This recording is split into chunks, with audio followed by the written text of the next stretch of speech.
خارج فتنہ ہندوستان اور جتنے بھی فتنے ہیں ان کو پاکستان ختم کرنے کے لیے جو کردار ادا کر رہے ہیں وہ قابل تحسین ہیں۔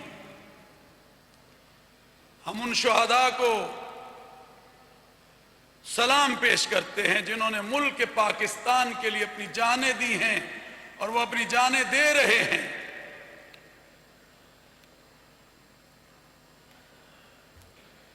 تو میں مدینۃ الاولیاء ملتان اور جنوبی پنجاب کے دارالخلافے سے پورے پاکستان کو اور دنیا کو یہ بتا دینا چاہتا ہوں کہ ہمیں اپنے ملک سے زیادہ کوئی چیز عزیز نہیں ہے۔ ہم کل بھی اپنی حکومت، اپنی افواج، اپنے قومی سلامتی کے ادارے، اپنے سپہ سالار، اپنے فیلڈ مارشل کے ساتھ کھڑے تھے، آج بھی کھڑے ہیں، آئندہ بھی کھڑے رہیں گے، اور منبر و محراب جو اتحاد امت کا امین منبر ہے وہ انشاءاللہ العزیز ان علماء جو کہ آج آپ کے سامنے تمام مسالک کے اسٹیج پہ دیکھیں یا سامنے دیکھیں تشریف فرما ہیں،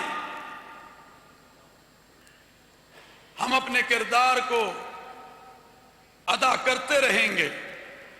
اور قرآن کہتا ہے وَاعْتَصِمُوا بِحَبْلِ اللَّهِ جَمِيعًا وَلَا تَفَرَّقُوا، کہ اللہ کی رسی کو مضبوطی سے تھام لو اور تفرقات میں مت بٹو۔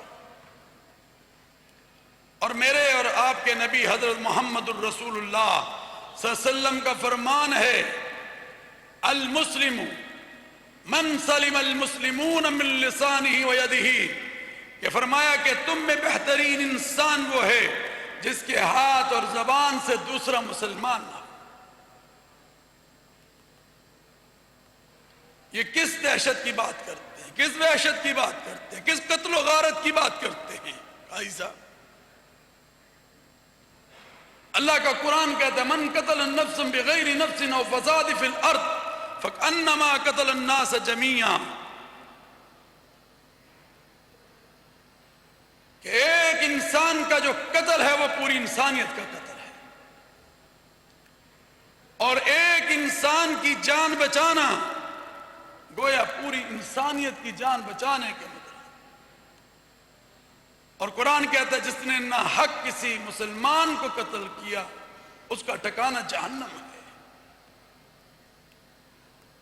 تو یہ کون ہے جو جنت کے راستے دکھا رہے ہیں؟ یہ کون ہے جو دہشت وحشت کو پھیلانا چاہ رہے ہیں؟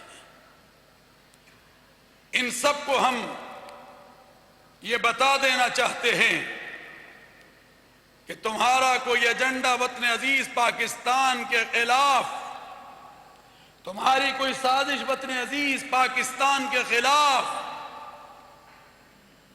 ہم نہیں چلنے دیں گے انشاءاللہ۔ اس کا منبر و محراب سے پہلے بھی رد کیا تھا، آج بھی کرتے اور آئندہ بھی انشاءاللہ کریں گے۔ اور سارے علماء اپنے اور مسالک سب اپنے حکومت، اپنی افواج، ملک کے تحفظ اور امن کے لیے ان کے ساتھ کھڑے ہیں۔ تو میں یہ سمجھتا ہوں کہ آج ہمیں قومی وحدت کو پیدا کرنا ہے۔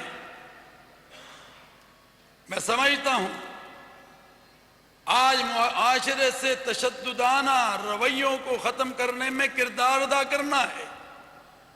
میں سمجھتا ہوں کہ آج بین المذاہب، بین المسالک ہم آہنگی کو لے کر ہم نے آگے بڑھنا ہے۔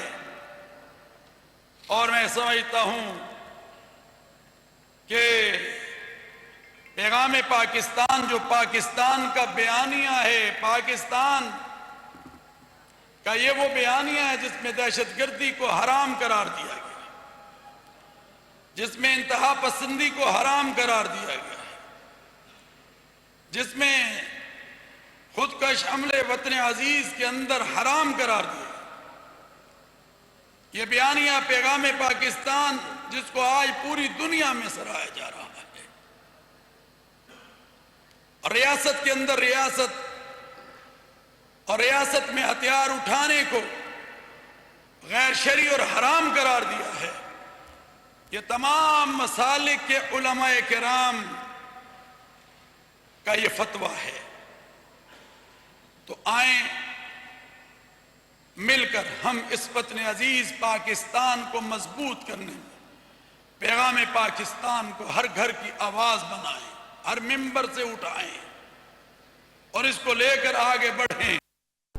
ملتان میں قومی یکجہتی و پیغام کانفرنس سے مولانا عبدالخبیر آزاد کا خطاب جاری تھا. انہوں نے کہا کہ مارکہ حق میں پاکستان نے تاریخی کامیابی حاصل کی. خطے میں امن کے لیے اسلامی قوتوں کو یکجا کرنا ہوگا.